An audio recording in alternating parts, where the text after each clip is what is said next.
una patología infecciosa, pero de la vía nefrológica. ¿Okay? Vamos a hablar un poco de lo que es la infección de las vías urinarias en pediatría. Una patología muy frecuente, ¿muy bien? Que todo el tiempo la vamos a estar mirando y que tenemos que también saber las complicaciones que puede dar una infección de vías urinarias. ¿Bien? Entonces, vamos a definir primero qué es una infección urinaria. ¿Bien? La infección urinaria no es más que la presencia de estos gérmenes o microorganismos en las mucosas de las vías urinarias. ¿Bien? Y cuando nosotros hablamos de la vía urinaria, no tenemos que recordar que solo es el riñón, sino la vía urinaria comprende el riñón, comprende el uréter, comprende la vejiga, también comprende la uretra completa, ¿bien? Tanto en el hombre como en la mujer. Y vamos a ver que hay una diferencia en el hombre y en la mujer con respecto a esta parte, la uretra, principalmente. Bien, después ambos compartimos la misma anatomía, tanto dos riñones, dos uréteres, una vejiga, una uretra, pero donde hay una diferencia es generalmente en la parte uretral. ¿Bien? Entonces, cuando las bacterias son la mayoría de los productores de las infecciones urinarias, se asientan sobre parte de toda esta estructura y van a producir como efecto fisiopatológico este proceso inflamatorio, es que se va a producir la infección urinaria. ¿Bien? Entonces, generalmente siempre va a venir acompañada de signos o síntomas que son secundarios a un proceso inflamatorio. ¿Bien? Y que nosotros vamos a poder corresponderlos con exámenes de laboratorio. Bien, acá vamos a tener exámenes de laboratorio que nos van a ayudar a saber realmente si hay compromiso inflamatorio de la vía urinaria. Y también vamos a encontrar exámenes de imagen que nos van a ayudar a saber por qué las infecciones urinarias pueden ser persistentes o complicadas. Bien. Ahora, la prevalencia varía con la edad, y esto es muy importante. En el primer año de vida, bueno, nosotros sabemos por medicina que siempre las infecciones urinarias son más frecuentes en las mujeres que en los hombres. La tasa de epidemiología siempre es mayor en la mujer, y por una razón principal. ¿Cuál es esa razón? La anatomía. La anatomía uretral. ¿La uretra de la mujer es más corta o más larga que la del hombre? Más corta. Es más corta. Al ser más corta, hace que las bacterias proliferen de una forma más fácil y rápida en la mujer. O sea, la mujer tiene el riesgo de hacer uretritis, más cistitis constantemente, y tiene más riesgo también de hacer infecciones renales, que son más complicadas. En cambio, el varón, por tener una uretra un poco más larga, más anatómicamente larga, entonces es menos riesgoso de poder tener estos eventos urinarios. Muy bien. Pero eso cambia cuando tenemos el primer año de vida. En el primer año de vida, en el primer año de edad, en realidad el hombre tiene más infecciones urinarias que la mujer. Y la relación es 4-1. O sea, los pacientes masculinos durante las primeras 12 meses de vida tienen mayor riesgo de hacer eventos urinarios infecciosos que las niñas. ¿Y eso se da por qué? Porque en el bebé, bueno, el paciente que tiene un año, siempre tiene esa tendencia a hacer una fimosis fisiológica.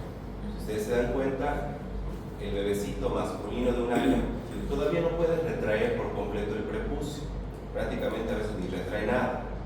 Entonces, al no retraer nada del prepucio, lo vuelve a esa parte una forma fácil de que se pueda adquirir una infección urinaria. Bien, pero cuando pasan los 12 meses, generalmente ya hay una retracción del prepucio en la mayoría de los pacientes masculinos, que hace más fácil que ya no se puedan colonizar bacterias por ese lugar. Muy bien, entonces en el primer año es más frecuente en el varón que en la mujer. Pasa el primer año y cambia completamente la relación. ahora sí la mujer va a tener más eventos urinarios que el varón. Bien, entonces eso tenemos que tener en cuenta cuando hablamos de la epidemiología o de las edades donde se presenta más la infección urinaria. Muy bien. Y como sabemos es más prevalente en el sexo femenino por esas variaciones anatómicas que tiene la mujer, principalmente por la uretra. Bien. Ahora, la causa. ¿Cuáles son las causas que pueden provocar infecciones urinarias? Y vamos a saber que en el 70 al 90% de los casos, la causa principal de infección urinaria es una enterobacteria, muy parecida a las enterobacterias que producían las diarreas bacterianas. Muy bien, ahí vamos a hablar que la más frecuente o la que produce con más fuerza infecciones urinarias es la Escherichia coli. Muy bien, la Escherichia coli, que es una bacteria, sabemos, gram negativa, es una enterobacteria que coloniza el intestino. Muy bien, pero aparte de colonizar el intestino, también puede ser normal encontrarla en la flora urinaria y en la flora genital. Muy bien, entonces la Escherichia coli es la bacteria que más produce infecciones urinarias, tanto en el niño, o sea, en el pediátrico, como en el adulto. Muy bien, fuera del E. coli también está la Klebsiella y el Proteus como otras bacterias que pueden provocar infecciones urinarias. Muy bien. Generalmente es raro encontrar virus que puedan provocar infecciones urinarias, pero si vamos a hablar de algún virus que puede provocar infección urinaria, vamos a tomar en cuenta al adenovirus. Muy bien, el adenovirus puede causar una cistitis con hematuria macroscópica en la mayoría de las veces que se presenta. Muy bien.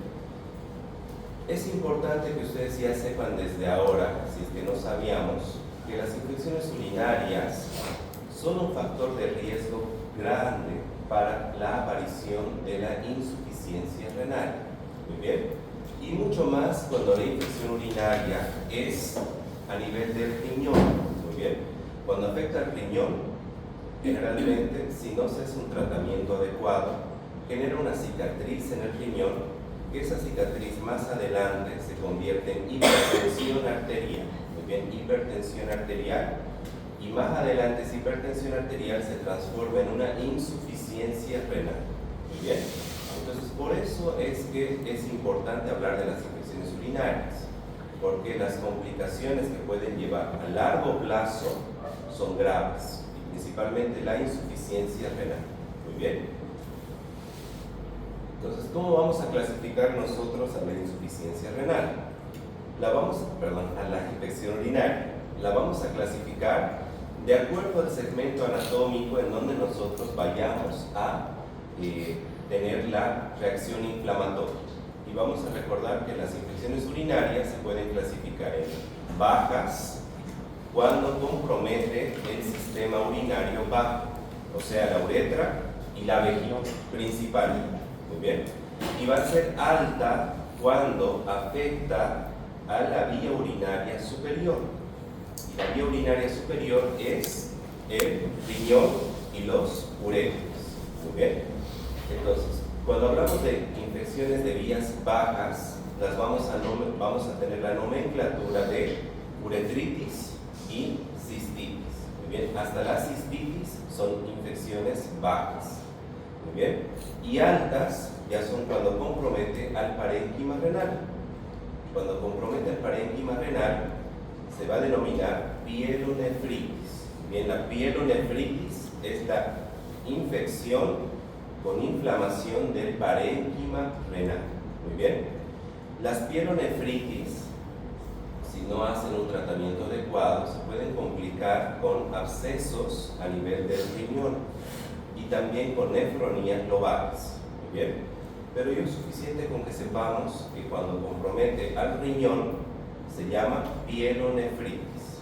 Muy bien, yo tengo que saber diferenciar esta clasificación no solamente por la anatomía, sino también porque los signos y síntomas varían de una de otra.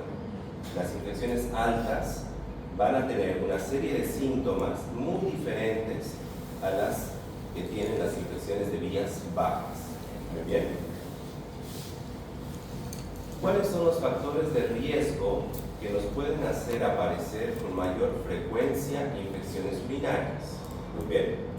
Y vamos a hablar de los factores de riesgo más importantes. Muy bien. El estado de no circuncisión en un paciente varón puede llevar a que sea un factor de riesgo para desarrollar infecciones urinarias. Muy bien. Y porque el prepucio, o generalmente la piel redundante que puede tapar la cabeza del pene, puede colonizar bacterias que pueden llevar a una infección urinaria. Muy bien. Nosotros vamos a recordar que la fimosis es eso, ¿no? La no separación del prepucio de la cabeza del glande.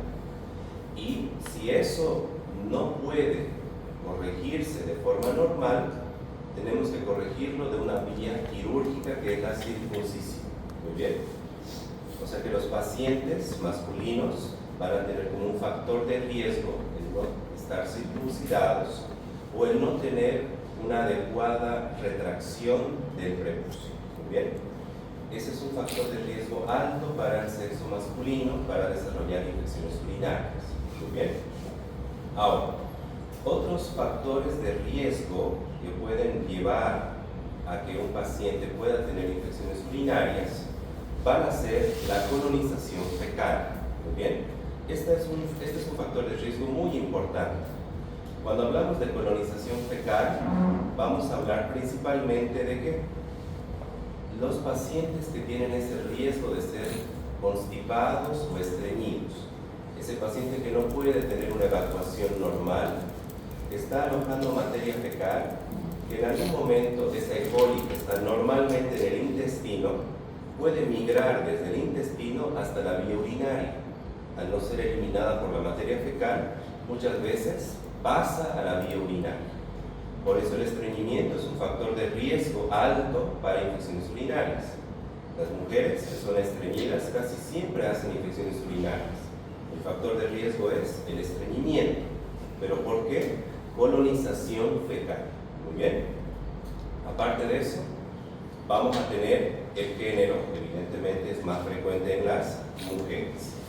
Y vamos a hablar de unos factores de riesgo que sí vale la pena hablarles para que ustedes ya vayan conociendo que estos factores de riesgo en realidad son factores propios del paciente, pero los vamos a llamar como malformaciones anatómicas. ¿Bien? Va a haber una malformación anatómica que se llama el reflujo vesicureteral.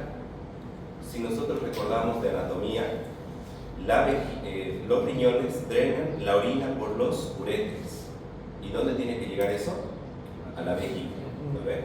La vejiga tiene que pasar la orina a la uretra. ¿Por medio de qué? ¿Qué es esfínter? Claro que es un esfínter, que es un músculo en realidad. Los esfínteres son músculos. ¿Pero cómo se llama ese músculo?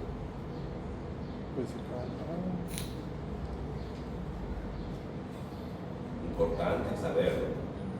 Las incontinencias urinarias se dan generalmente por debilitamiento de ese músculo que tenemos en la vejiga, en el trígono vesical. ¿Cómo se llama ese músculo? Anatomía muy lejana, ¿no? Se van a acordar que ese músculo se llama el músculo detrusor. Muy bien. El músculo detrusor es ese esfínter que tiene la vejiga que permite el paso de orina hacia la uretra. Muy bien. Si hay un debilitamiento de ese músculo, el paciente hace incontinencia urinaria. O sea, todo el tiempo está orinando sin un control. Porque el control urinario es voluntario o involuntario. Voluntario. Mixto. Voluntario, pero también tiene un componente involuntario. Muy bien. Entonces, sí, cuando hay incontinencia es porque falla ese esfínter, pese a que nosotros tratamos de evitar orinarnos por ese debilitamiento autonómico, el paciente termina teniendo diuresis. Muy bien. Ahora, el reflujo vesicureteral se refiere a que Lo normal es que la orina no tiene que pasar de la vejiga hacia dónde, hacia los ureteres, ¿no ven? No tiene por qué pasar hacia los ureteres. Pero en esta patología que es el reflujo, lo que sucede es que la orina llega hasta la vejiga y de la vejiga vuelve a pasar hacia los ureteres, o sea, es un movimiento de reflujo, como dice tal. O sea, hay un movimiento de retroposición desde la vejiga hacia los ureteres. Y eso obviamente puede provocar ¿qué cosa? Infecciones urinarias. Muy bien. Esas infecciones urinarias van a ser causadas por este reflujo vesicoureteral. Esta es una malformación. Muy bien. O sea, no es que nosotros vamos a producirnos un reflujo. No. El reflujo aparece por una malformación que tiene el paciente. O sea, nacen con reflujo o con esa malformación en el ureter. Muy bien. ¿Cuál creen que sería el tratamiento? Exacto, quirúrgico. El tratamiento es quirúrgico. Muy bien, hay que reponer o hay que arreglar, suturar esa mala conexión que tiene el uréter con la vejiga. Muy bien. Entonces, ese es un factor de riesgo alto para que nosotros podamos hacer todo el tiempo infecciones urinarias. Y este factor de riesgo es independiente del sexo. Muy bien, o sea, no importa que sea masculino o sea femenino, si nace con esta patología, todo el tiempo va a tener infecciones urinarias. Muy bien, todo el tiempo. Porque por más que le demos antibióticos, los más potentes, los menos potentes, si yo no trato la causa, el paciente todo el tiempo va a tener esos eventos urinarios recurrentes. Muy bien. Ahora, aparte de tener esta malformación, que es muy importante, claro que estados de inmunosupresión pueden provocar infecciones recurrentes. Y estados de inmunosupresión, si hablamos de uno, por ejemplo, ¿cuál sería? ¿En qué paciente podemos pensar que tiene inmunosupresión? VIH. Muy bien, el VIH. El VIH provoca ¿qué cosa? Inmunosupresión. Otra patología que puede provocar inmunosupresión, el cáncer. Bien, el cáncer, claro que provoca inmunosupresión y más el tratamiento que se hace para el cáncer. O sea, la quimioterapia barre con todas las líneas celulares blancas. Entonces, los pacientes oncológicos, que no solo son adultos, eso tenemos que saber, el cáncer igual ataca a los niños, puede hacer que se convierta en un factor de riesgo para que haga infecciones urinarias. Muy bien. Perfecto. Entonces, sabemos que las infecciones urinarias pueden ser un factor de riesgo para cicatriz renal. Eso tenemos que tenerlo claro. Las pielonefritis principalmente, cuando afectan al riñón, pueden dejar una cicatriz que más adelante se puede convertir en una insuficiencia renal. Muy bien, vamos a ver ahora la pielonefritis, pero hablando más que todo de las manifestaciones clínicas que produce la pielonefritis. Muy bien, y para que ustedes ya se ubiquen de una forma fácil, pielonefritis es lo mismo que decir fiebre. Bien, todas las infecciones bajas no vienen con fiebre. Cuando compromete al riñón, viene con fiebre. Muy bien. Perdón. Y no tiene Muy bien. Aparte de la fiebre, el paciente va a tener un compromiso del estado general. Cuando hablamos de compromiso del estado general, vamos a decir que el paciente tiene astenia, vómitos, náuseas, debilitamiento, todo eso es compromiso del estado general. Muy bien. Las infecciones altas siempre vienen con eso. Fiebre más compromiso del estado general. Y pueden o no pueden tener síntomas de infecciones bajas. Muy bien, puede o puede no haber. No siempre las pielonefritis van a venir con toda la clínica de las infecciones bajas que vamos a ver más adelante. Muchas veces solo vienen con fiebre, vómitos y que el paciente tiene náuseas. Muy bien. Entonces en los niños muchas veces la fiebre con vómito no siempre refleja infecciones intestinales, porque cuando nosotros estudiamos diarrea, decíamos el paciente que hace fiebre y vomita, estamos pensando que seguramente comió algo y le hizo daño, pero no siempre. Muchas veces la fiebre con vómitos termina siendo una infección urinaria. Muy bien. Entonces, en el manejo de la fiebre en un paciente pediátrico, siempre tenemos que tener en cuenta como diagnóstico diferencial las infecciones urinarias. Mucho más si es, ¿qué cosa? Mucho más si es niño. Mucho más si es niño. Y mucho más si es niño, ¿hasta qué edad? Hasta el año. Si es un niño de un año, tengo que pensar que puede ser una infección urinaria. No solo pensar en las infecciones respiratorias, sino también en infecciones urinarias. Muy bien. Ahora, las bajas, y de las bajas vamos a tener a la más representativa, la cistitis, que afecta a la vejiga. ¿Cómo se manifiesta la cistitis? Muy bien. La cistitis se va a manifestar con síntomas locales de la vía baja, o sea, urovesicales. ¿Y qué síntomas va a tener el paciente? Disuria, polaquiuria, tenesmo, hematuria, va a tener incontinencia, pero generalmente no viene con fiebre. Si aparece es muy raro, no aparece con la fiebre en la mayoría de los casos. Muy bien. Y vamos a hacer un poquito de recuerdo de estos conceptos que necesitamos saberlos. ¿Qué es disuria? Dolor al orín. Polaquiuria. Aumento de la micción. ¿Aumento de qué? La frecuencia de las micciones. Frecuencia de las micciones. ¿Con volumen o sin volumen? Y si fuera con volumen, ¿cómo se llama? Poliuria. Muy bien. Hematuria. Sangre en la orina. Sangre en orina. Muy bien, que puede ser tanto macroscópica como puede ser microscópica. Cuando es macroscópica, la vemos. Cuando es microscópica, aparece en el examen de orina. Muy bien. ¿Y tenesmo? ¿Qué es tenesmo? La sensación de siempre que ir al baño. Puede ser tenesmo vesical, la sensación de siempre que ir al baño, ¿no? Exacto. Es esa sensación que tiene el paciente cuando va a tener la diuresis y sale, siente que no ha terminado de completar la diuresis. Entonces, esa sensación de vaciado incompleto es el tenesmo, que puede aparecer tanto en la vía urinaria como una infección urinaria, como en las diarreas también. Las diarreas también pueden tener tenesmo. Muy bien. Perfecto. Esas son las formas en cómo nosotros vamos a diferenciar clínicamente a una infección alta de una infección baja.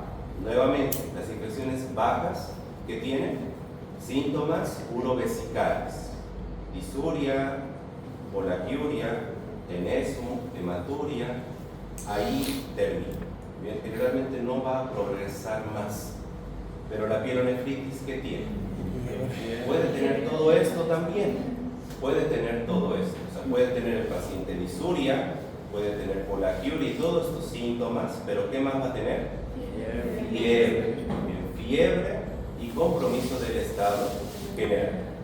¿Por qué pensaríamos que una pielonefritis tendría que tener disuria? ¿Por qué tendría que tener disuria? Decimos la pielonefritis puede venir acompañada de disuria, polaquiuria y todos los síntomas urovesicales y consecuar con fiebre y malestar general. Pero a veces puede venir sin eso, hemos dicho, puede venir sin eso. ¿Por qué vendría con eso? Porque también está comprometido la parte de urinaria baja. Ya. Isso que eu ia dizer, quando está com uma infecção alta, provavelmente deve ter baja más. Claro. De hecho, para que haya llegado a ser una infección alta, Sí, tiene que haber empezado siendo una infección baja. Muy bien. ¿Cuál es el movimiento que tiene el Escherichia coli? El Escherichia coli tiene un movimiento de abajo hacia arriba. Muy bien, entonces va a empezar colonizando, ¿qué cosa? La uretra. De la uretra progresa hacia la vejiga y puede progresar por los uréteres hasta llegar al riñón. Muy bien. Cuando decimos que no viene asociada a síntomas urovesicales, ¿en qué estaríamos pensando? Cuando el paciente no tiene disuria. Pero Bueno, una pielonefritis porque no viene Claro, con es una pielonefritis, pero sin disuria. ¿En qué estaríamos pensando? Ahí parece que el E. coli no progresó desde la vía baja hasta la vía alta. Que vino de tenía un paciente que ya tenía un viral. problema intestinal que se pasó ahí. Como Y eso- vos dije que la Exacto, constipación muy bien. se pasó. Cuando el paciente tiene alto riesgo de estreñimiento, cuando tiene materia fecal y no puede eliminarla, la E. coli de la materia fecal en el intestino pasa directo al riñón sin necesidad de viajar por la vía urinaria. Entonces ahí el paciente nunca va a tener disuria, porque la disuria, como me dijiste, es un dolor al orinar. ¿Por qué le duele al orinar al paciente? porque está comprometido, por ejemplo, la uretra. ¿Qué pasó en la uretra? Está inflamada. Eso. ¿Y quién provoca esa inflamación? La Escherichia coli. ¿Por qué provoca ese dolor la Escherichia coli? Porque tiene esa capacidad de adherirse a la mucosa. Muy bien, se clava en la mucosa y eso hace que el paciente sienta el dolor al orinar. Muy bien, pero si no lo siente y hace una pielonefritis, tengo que pensar que la bacteria no ingresó por una vía ascendente, sino transmigró directamente desde el intestino hasta la vía urinaria. Muy bien, o sea, hasta el riñón. Porque él está más cerca, por anatomía, del intestino está más cerca el riñón o la uretra. ¿Qué está más cerca? El riñón. ¿No? Entonces la E. coli viaja desde el colon hasta el riñón y lo infecta. Muy bien.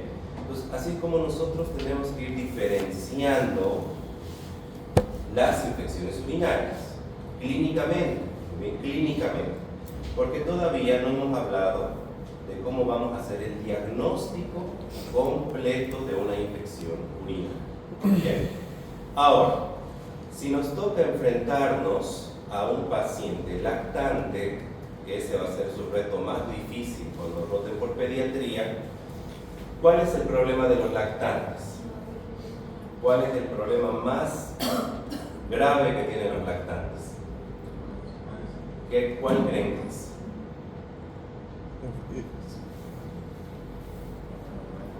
Si yo les digo, ustedes van a tener problemas cuando les toque enfrentarse a los lactantes, pero ¿por qué va a ser eso?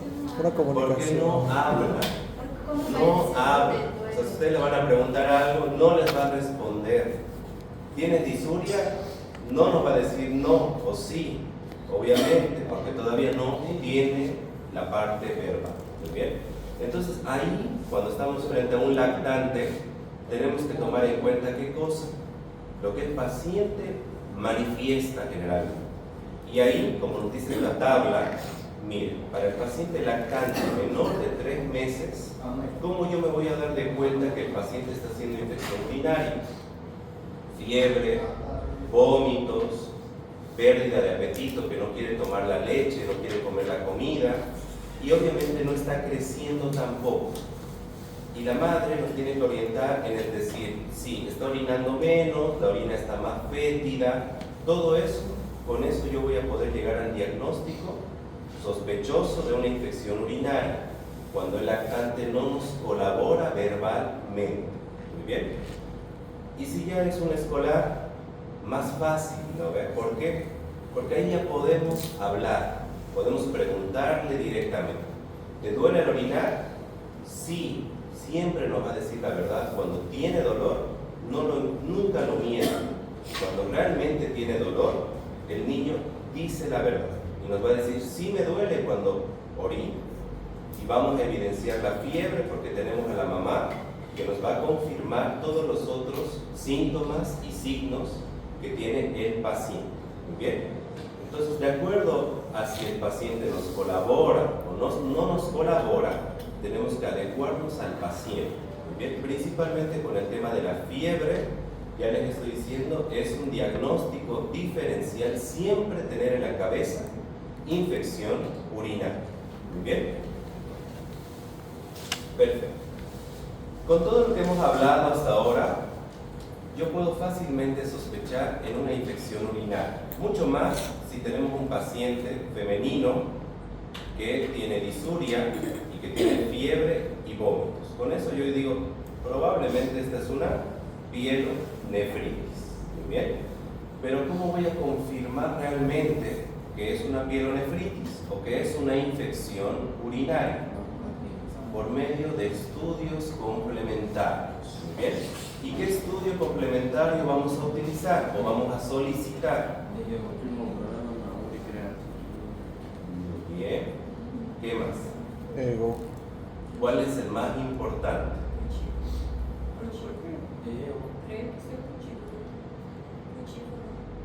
El examen de orina, siempre. ¿Cómo voy a pensar yo en una infección urinaria y no le voy a pedir un examen de orina?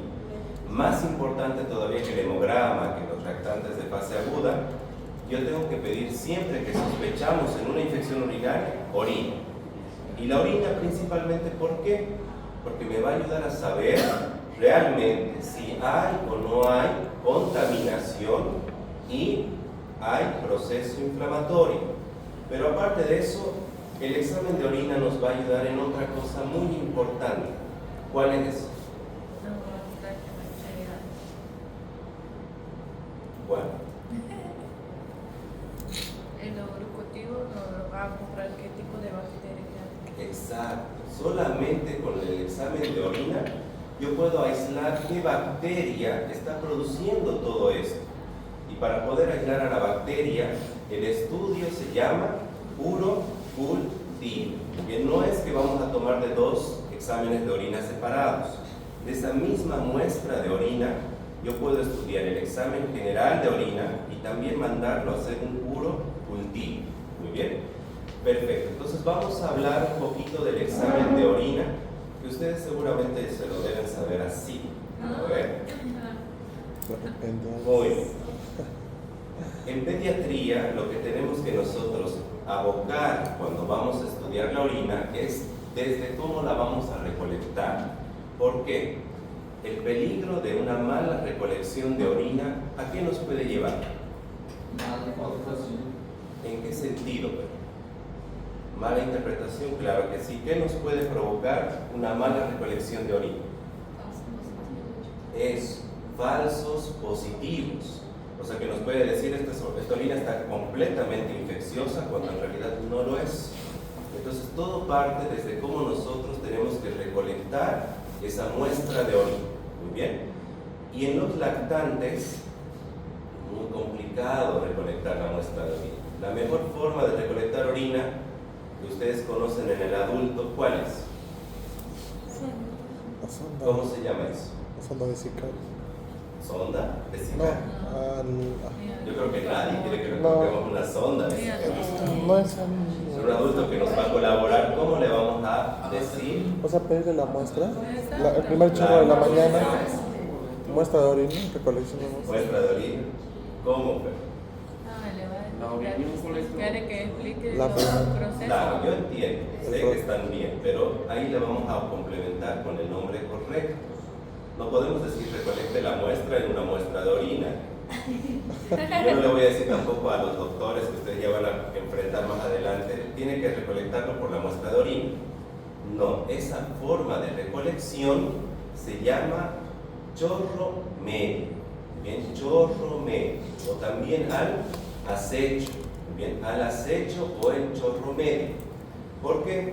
Porque mientras está orinando el paciente, en medio del chorro es donde tiene que colocar ¿qué cosa? El frasco colector. Muy bien. ¿Se utiliza el primer chorro de orina o no? No.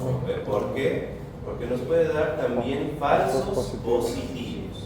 Sí. Y tampoco me sirve la última o el último chorro porque muchas veces nos va a dar una muestra insuficiente. Para que podamos estudiar también necesitamos un volumen adecuado. ¿Cuánto de volumen tendría que tener el frasco de orina? 30 ml. Muy bien, por lo menos hasta 30 ml. Y muchas veces una diuresis puede llegar a tener hasta 50, 60 ml. Por eso tiene que ser del medio del chorro. Muy bien, perfecto. Cuando tenemos pacientes que nos colaboran a partir de los 5 años para adelante, vamos a utilizar esa forma de recolección. El chorro medio utilizando eso. Siempre tratando de evitar manipular, ¿qué cosa? El frasco de orina por dentro. Porque ustedes con que hayan tocado parte del frasco de orina con sus dedos, por más limpios que sean, igual están depositando una bacteria. Muy bien. Porque las bacterias pueden estar, a pesar de lavarnos todo el tiempo las manos, presentes en nuestra piel. Muy bien. Pero ¿qué pasa si tenemos un paciente menor de 5 años? ¿Cómo lo vamos a hacer? Vamos a utilizar la bolsa colectora de orina. Muy bien, como estamos viendo en la imagen acá, se tiene que pegar en la zona genital de la mujer y en el varón también esta bolsa colectora, y tenemos que esperar que el paciente tenga una diuresis espontánea. ¿Cuánto tiempo puede estar pegada la bolsa colectora? La bolsa colectora no tendría que estar pegada más de 1 hora.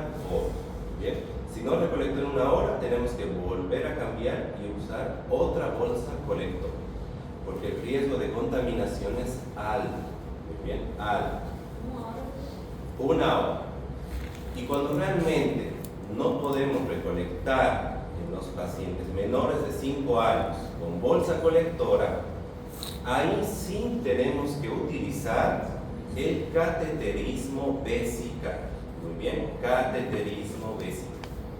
Así que en los niños sí se sondea harto, mucho más que en los adultos.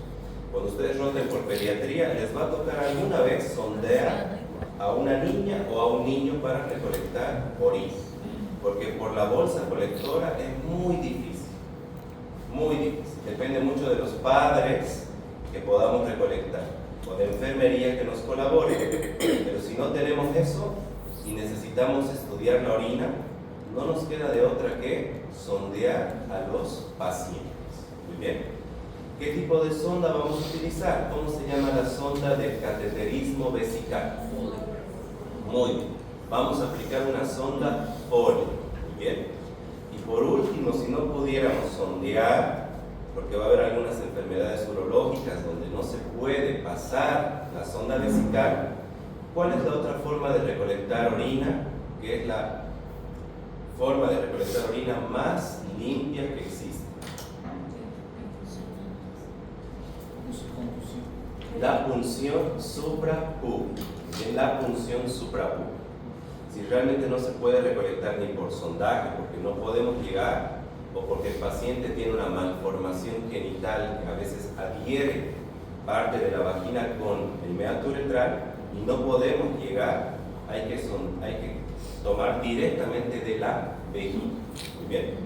Entonces, esas van a ser las formas en cómo nosotros vamos a recolectar orina en los niños, un poco distinto del adulto. Porque el adulto es más fácil, nos puede colaborar, recolecta en el frasco, pero en los niños es un poquito más difícil. Muy bien. Entonces, una vez recolectada la orina, vamos a llevar esa muestra al laboratorio. También vamos a llevarla al laboratorio. Y en el laboratorio vamos a estudiar el examen de orina. ¿Cuántas partes tiene el examen de orina?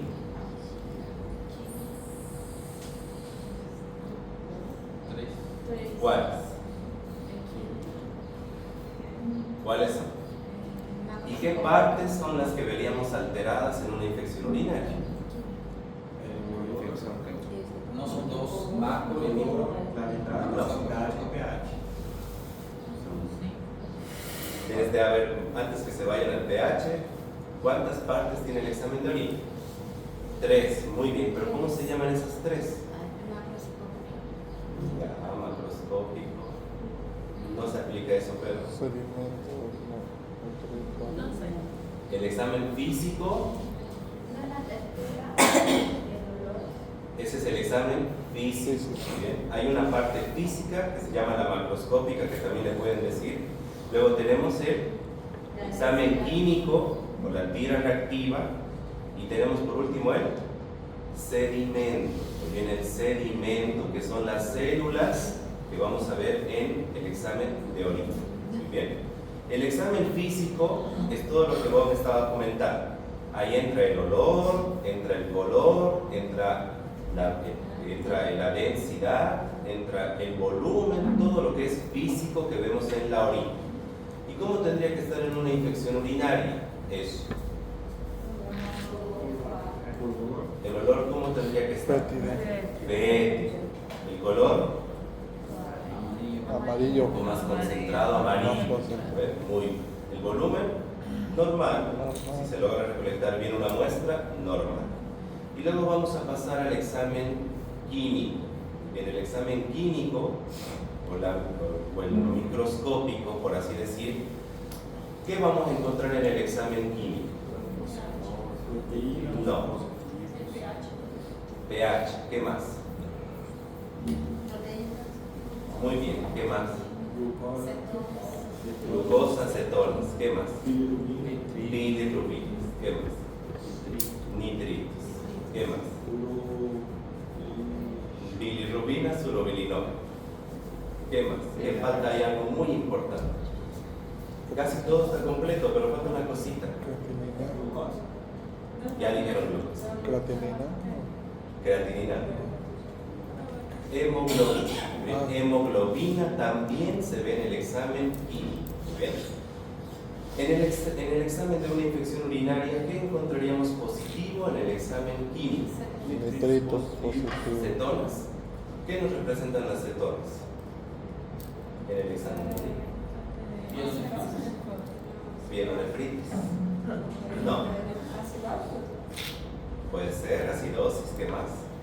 ¿El acidosis por qué se da? Ya hemos visto, ¿se acuerdan? Con algunos. ¿Cuál era una causa de acidosis metabólica?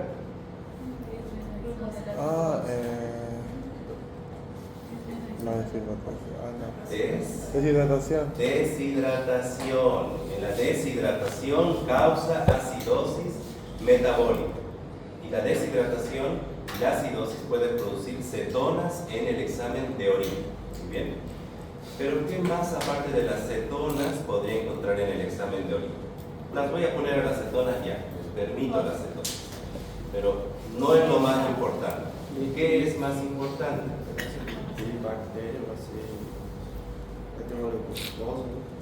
Todavía no hemos llegado al sedimento. Nitritos. ¿Glucosa encontraré o no? No. ¿Por qué tendría que encontrar glucosa? No. ¿En quién pensaría si tengo glucosa? En un diabético. Diabetes. Diabético. Ya, diabetes fuera. ¿Hemoglobina? Podría ser, pero no por Solamente si en el examen Si físico fuera hubiera alto. salido hemoglobina también Hemoglobina con sangre con sangre. roja, ¿no? En el examen físico. entonces no. ¿Proteínas? ¿Podría aparecer proteínas? No ¿Por siempre. qué aparecerían proteínas? No siempre, doctor.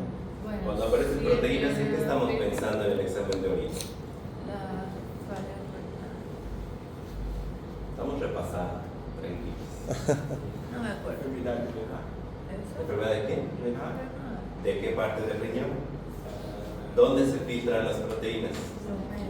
Glomérulo. Muy bien. O sea, proteínas solamente voy a ver en enfermedades glomerulares. Entonces, infección urinaria no afecta al glomérulo.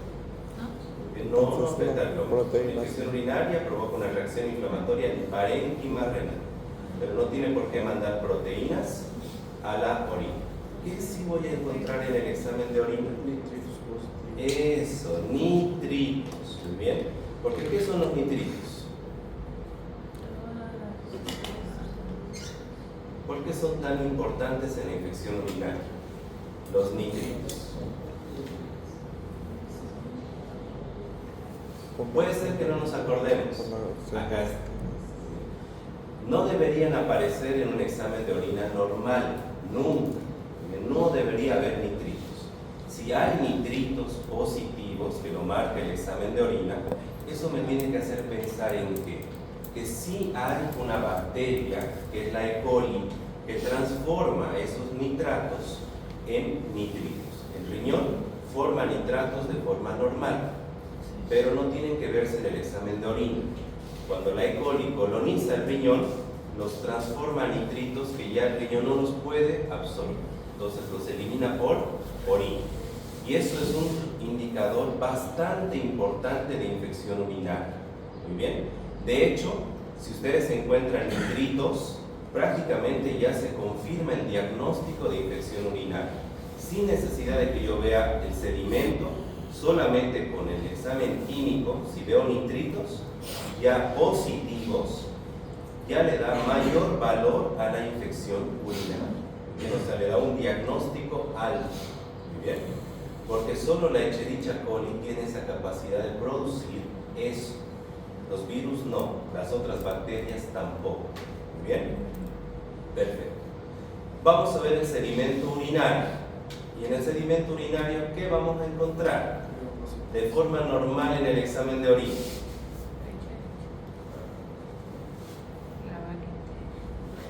¿Qué ven en el examen de orina en la parte que dice sedimento? ¿Glucosa? No, glucosa. Linfocitos. Leucocitos. Muy bien. ¿Qué más? Monocitos. Monocitos. No. Leucocitos, ¿qué más? Hematíes, eritrocitos. ¿Habrá o no? Glóbulos rojos. O sea, sí nos reporta el examen de orina, siempre. Van a ver en el sedimento, dice eritrocitos o hematíes, leucocitos. ¿Qué más dice el sedimento? Bacterias, dice cilindros. Muy bien. O sea, todo eso nos dice si hay o no hay. Lo normal es que no tiene que haber nada. No tiene que haber bacterias, no tiene que haber leucocitos, no tiene que haber hematíes, no tiene que haber cilindros tampoco. Si apunta positivo para cualquiera de esas cosas, estamos hablando de patología. Muy bien. Perfecto. Ahora, en esta patología, como es la infección urinaria, ¿qué vamos a encontrar en el sedimento? Leucocitos. ¿Cómo se llama eso en el examen de orina?